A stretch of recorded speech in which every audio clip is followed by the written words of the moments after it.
This is big. This is huge. This is massive.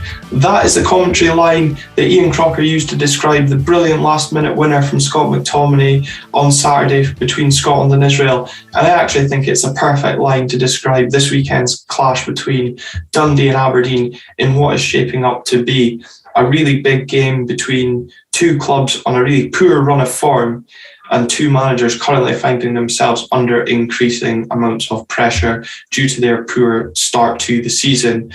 Aberdeen making the trip down the A92, depending which road you want to call it now, to Dens Park on Saturday evening for a 6 p.m. kickoff between the two sides. Calum, unfortunately, is not joining me today, but I am delighted to be joined by Victoria Edwards, who is a passionate Dundee fan, and many of you may have seen her on Sportscene before. We will be going through the game, previewing what is likely to be, hopefully, an exciting encounter between the two sides.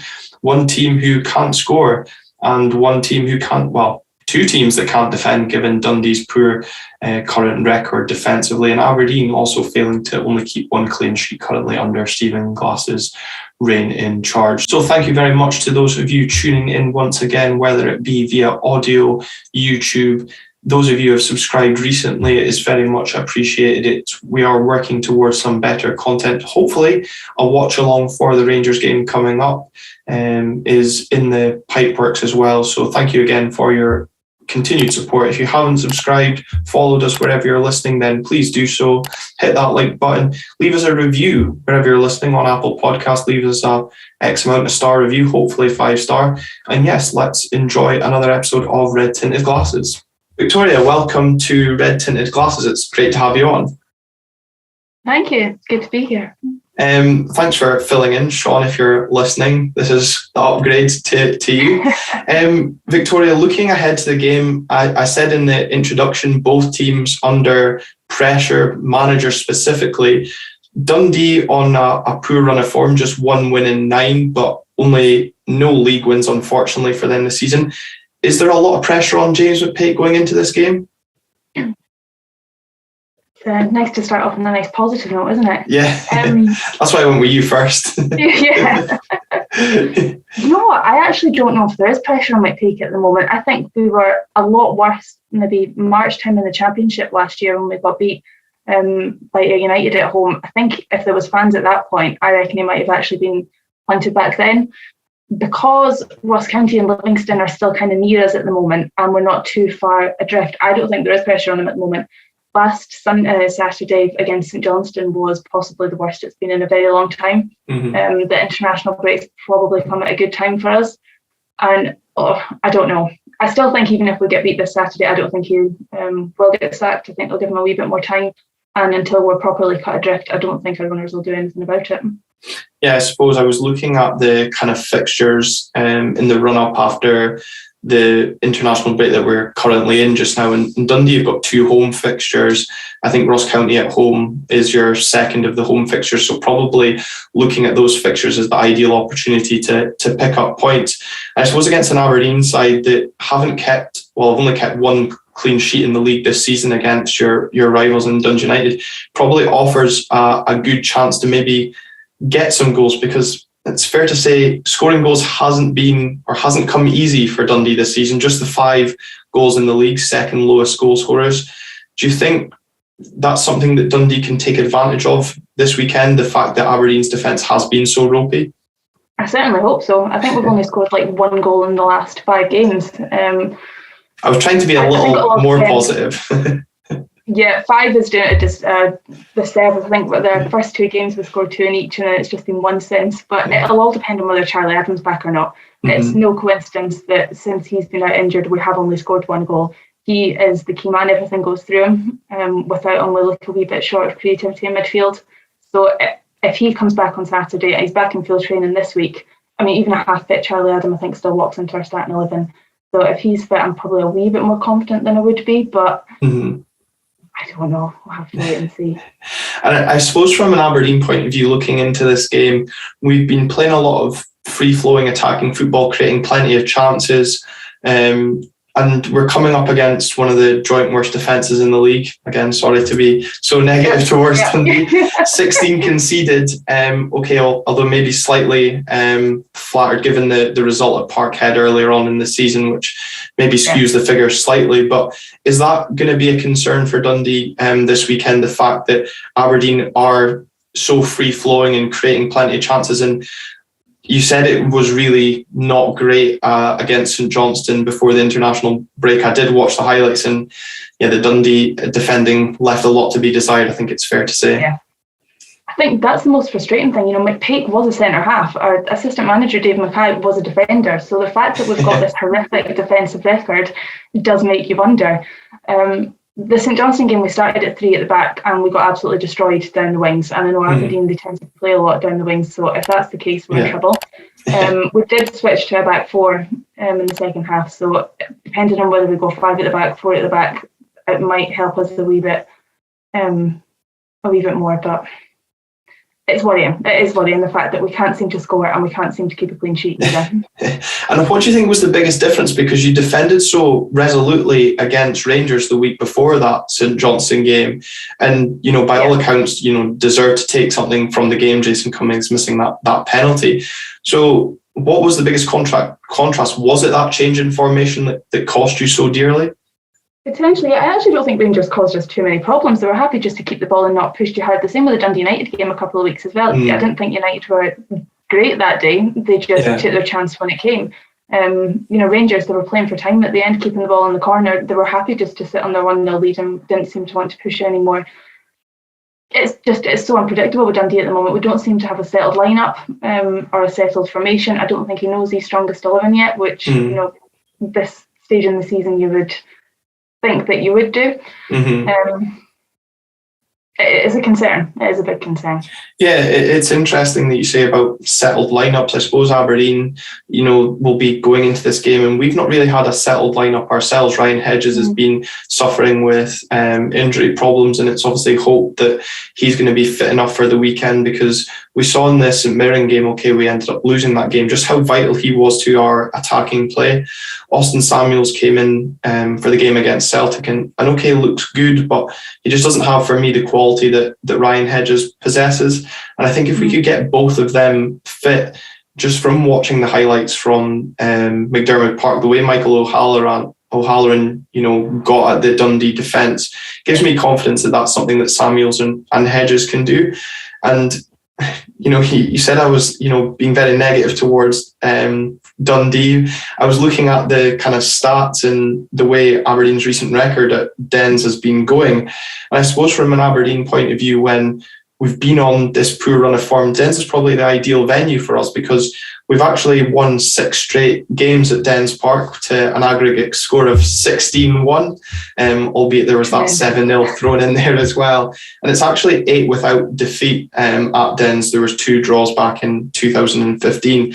And the last time we actually did lose at Dens Park was in November 2014 in the Scottish Cup, when James McPake did get that assist for David Clarkson. You're correct. Yes, 2-1. Well. Yeah, last minute winner. In the pouring rain at Dens Park. So I think it's an interesting fixture in terms of it's a venue that Aberdeen prefer. And another interesting, factor of this fixture is going to be a late kickoff. We saw at Hampden a 5 o'clock kickoff had a full crowd, a very boozy crowd, and the atmosphere that could be generated. Do you think we will see a big crowd from the Dens Park faithful on Saturday? I would hope so. It is a game that usually brings out a wee bit higher of a support. I think, like you say, it'll be interesting in the kick-off, because there's the chance that it could become quite toxic. If a team gets an early goal, the chances are that the other fans are just going to get on the back straight away, especially the pressure that both managers are feeling, like you said. So if Aberdeen get an early goal, I can see the Dundee fans turning quite easily. And likewise, if we get an early goal, I can see you getting on your team's back. So that's a very good point. It's a good atmosphere, actually. Yeah, and what was the reception like from the Dundee fans at the announcement of the 6 o'clock kickoff? I suppose both teams having American owners now, or chairman, however you want to look at it, it's maybe being marketed at the American market, I'm not sure, or just both chairmen trying something innovative. I suppose from an away fan, it's always a much more attractive proposition, a proper day out. It's only an hour down the road, but from a Dundee point of view, is it still an attractive fixture being the later kickoff? I know, unfortunately, you can't make the game now because of the change, but do you think it'll still be well received? I think so, yeah. I think most people will be able to make it. And like you say, people will probably make a day of it, so they might go to the pub a wee bit earlier. It'll make the atmosphere a bit better. It's frustrating that I'd already made plans. It's my friend's 40th birthday, and I feel like I can't really bail out of that. But yeah, I think it is something different to try. I mean, goodness knows who in America would want to watch this game, if I'm being honest. You've got two pretty poor teams. It's probably not the best one to start selling Scottish football to the American market for. But yeah, it's nice to try something different, and I quite like an evening kickoff. Hampden was good fun at Saturday. So, yeah. Well, I think though for us, we were both at Hampden on Saturday. I think it helps that obviously the result was right. One of us is possibly going to be left disappointed on Saturday with an evening kickoff. And like you say, it's an interesting point about how the game could turn toxic depending on the result. And I suppose the authorities will be keeping one eye on this game as well for how the fans act or react to an evening kickoff, because we're obviously hoping that both sets of fans, we're not saying that neither set will misbehave, but if they do behave properly, it's maybe something that we could see brought in down the line for not just Aberdeen, Dundee fixtures, but other teams across the league. I know there'll obviously be fixtures that will definitely be less likely to attract a later kickoff, your derby games, for example, but something nice to see tried out, and let's see. We'll hope it's a success. I hope so. I think everyone likes a Saturday game. If it's not 3:00, the later kickoff probably is the better option. Nobody particularly likes the lunchtime Sunday slot. So, Saturday night under the lights, what could go wrong? Well, I suppose I'll come back at 8:00 and then I'll tell you what could go wrong. But I suppose from an Aberdeen point of view, look, we're going into this game with no wins in 9. I've touched on there a positive record at Dens Park. Do you think Dundee would set up to frustrate Aberdeen in that early part of the game? Because, we've got an abundance of attacking players that will maybe look to come out and hit, let's be honest, a fragile Dundee defence. Do you think James McPake will set Dundee up defensively to frustrate what will be likely a boisterous away support? I think he will. He's quite, reserved most of the time. We don't tend to play 2 up top. It's normally a 4-5-1 or a 3 at the back. But I think he'll only go one striker up top. And part of me's hoping that is Jason Cummings. I think Lee Griffiths it's been a gamble, and I don't really know if the gamble has paid off so far. Even before the whole Flair situation, he looked out of it. It looked out of match sharpness. He looked rusty. And I think it probably frustrated Jason Cummings as well, because he was doing well for us. He was scoring goals. So for him to be benched in favour of somebody mainly because of their name, I think might have annoyed him a little bit. So I would hope that we start with Cummings up top. I would hope that we play our 2 wingers. Paul McMillan's been really good for us out wide. Although he's been playing kind of in the middle recently, which is a wee bit annoying because he is so deadly out in the wing. I would hope that we set up with 2 wingers and have a go, but I can't see it.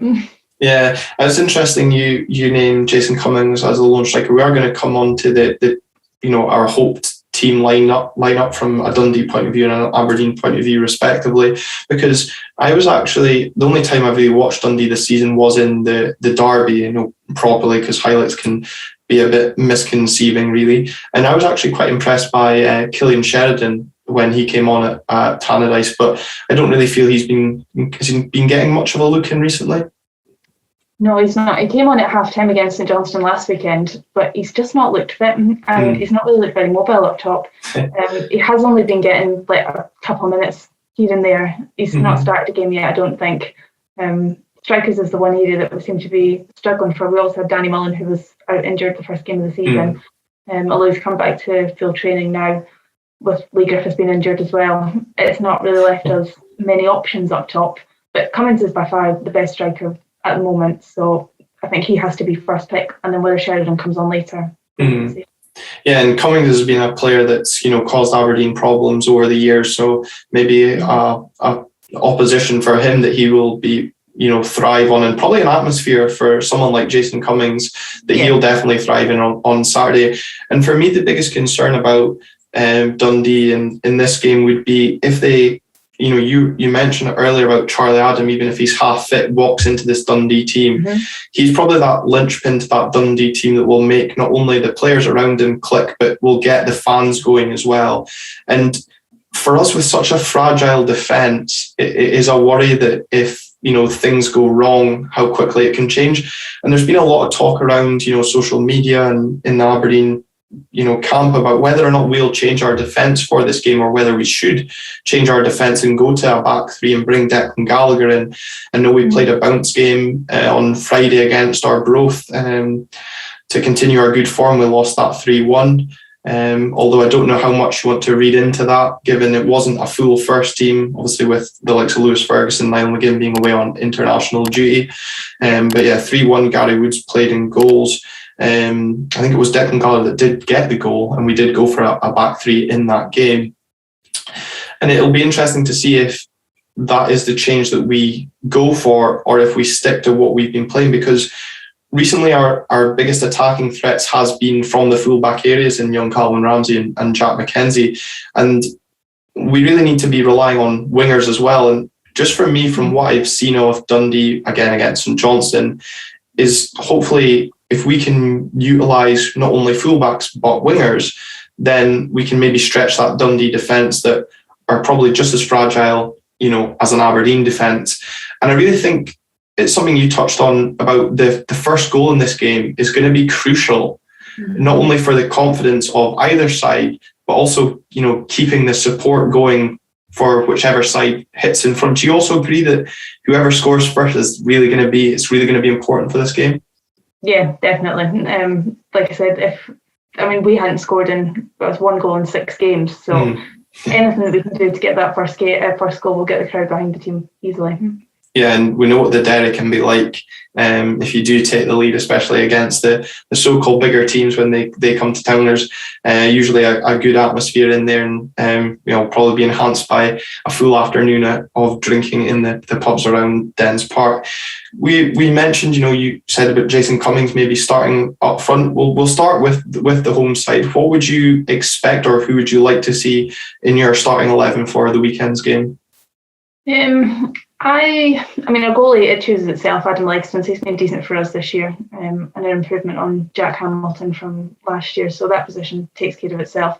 I would quite like us to go 4 at the back. I really don't like us when we do 3 at the back, so I think it'll be Cammy Kerr right back, Jordan Marshall left back. I think centre halves he might go for Ashcroft and either Fontaine or Sweeney. I think he might go for Sweeney just for his physicality, so definitely back 4.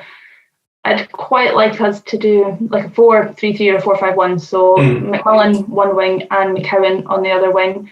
If Charlie Adam's fit, I think he'll start. So sitting 3 of Charlie Adam, Sean Byrne. He's been really good for us this year, probably our best player so far. And probably Max Anderson. He's been good. He's only about 18, 19, I think. But he's got good energy in midfield. He came on against St Johnstone in the second half and helped get a wee bit more drive in the team, so I think he'll be chosen maybe over Jordan McGee, who's looked a wee bit out of place recently, and then Cummings up top. An interesting team. There's also been the youngsters that you mentioned there have obviously impressed in what's been an otherwise frustrating start to the season, so there's maybe potential once they get a run of games going and a bit of confidence up. Have you been happy with the centre backs recently for Dundee? Because I think there's been a few question marks I've seen on social media from the Dundee fans that I follow surrounding like Liam Fontaine in particular. Yeah, like you said, our defence wasn't particularly great last year, and it's not really something that we've addressed this year. I think, if the ball is straight at them, they're fine. You just head it away, keep it simple. But it's when crosses are coming in with pace or the ball's played over the top, I think they really do struggle. I couldn't actually tell you which of it is the preferred 2. I've a lot of them. Yeah, well, from an Aberdeen point of view, Austin Samuels fair likes to put the ball across with pace, as we've said on this podcast many a time. Hits the ball about 100-mile-an-hour across the face of goal. Not always with a great sense of direction, but maybe if we can work on that in training this week. And we've also got Alan Russell. We've started seeing a lot of set piece goals coming back into our play. We saw that against Celtic and St Mirren from 2 set pieces with balls into the box. And Scott Brown, doing his shielding on the defence. So maybe something that can be utilised again this weekend at Dens Park. Now, from an Aberdeen point of view, I've gone with Gary Woods to retain his place in goals despite the 3 goals he conceded against Arbroath. I didn't really think he had anything to do against Celtic of note, and he wasn't really tested. So don't really see a need to change him and bring Joe Lewis back. I've gone with Calvin Ramsey at right back. I know he dropped out the under-21 squad with injury.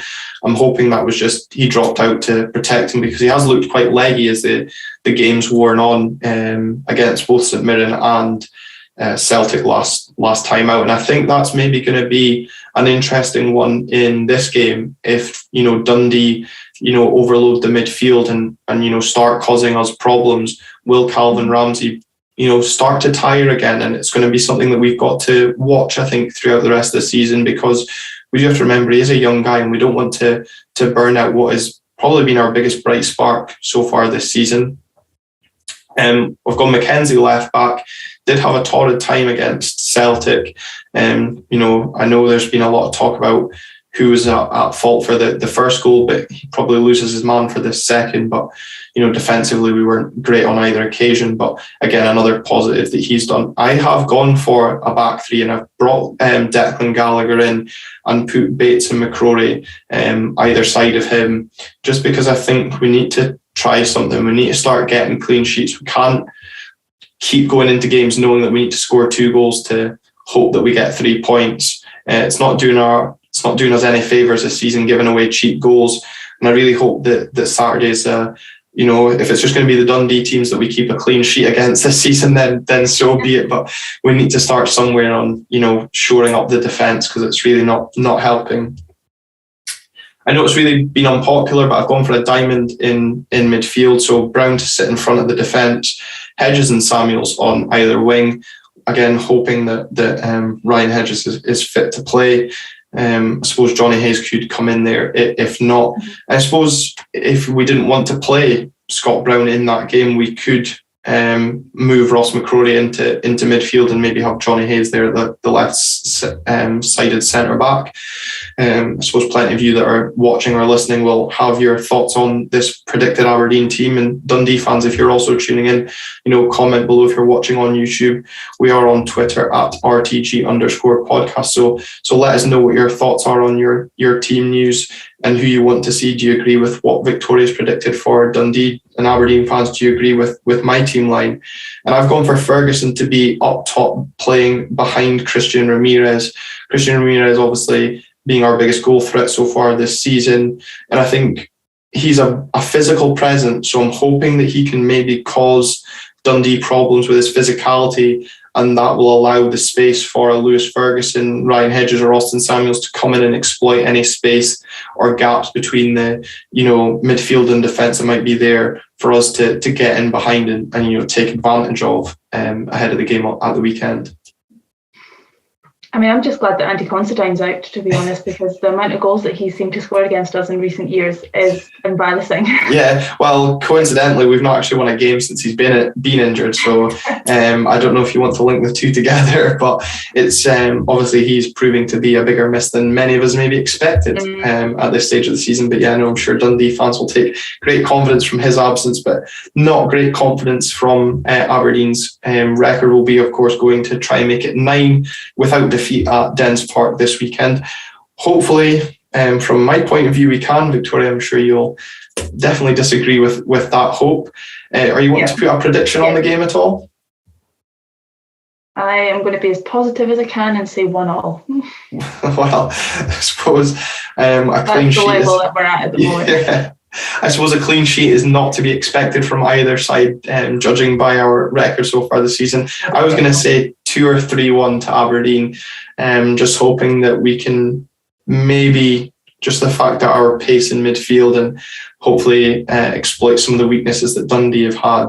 And like you say, I've got to be as positive as I can. So yeah, I'm going to go with a win from an Aberdeen point of view. But it's been a pleasure to speak to you today, Victoria, and get the Dundee thought on the game this weekend. Thanks very much for joining me. No problem. Thank you for having me. And enjoy the game, well, as much as you can at your 40th birthday. And let's hope. I have the updates on my phone, so I'm going to be like, is she looking at her phone all the whole night? Like, yeah. Yeah, I've got more important things to look at. But no, it's been a pleasure. Thank you very much for joining me. Thank you. Thank you very much to Victoria Edwards there for filling in and giving us a Dundee perspective ahead of the weekend's very important clash, as we touched on there at Dens Park. I think there was a few interesting points raised throughout the show there about, you know, the importance of the first goal on the game of the weekend and whether or not crowds will turn. It's going to be an interesting fixture, pressure on both managers, fans of either side, you know, pressure building from certain segments of the fan bases on social media. An interesting encounter awaits, and hopefully from our own point of view, the Aberdeen point of view, it is a positive outcome, because we do appreciate the support you guys have been sticking with us this season, because we know the podcasts have certainly lacked in positivity in recent weeks. Calum, although, you know, doing his very best to maintain those levels. So thank you very much for your support. If you have been watching on YouTube, remember to hit that like button and subscribe if you haven't done so already. And if watching, hit that follow button so you do get notifications of our latest episodes that are released every week just now. So thank you very much again for tuning into our latest episode of Red Tinted Glasses. Until next time.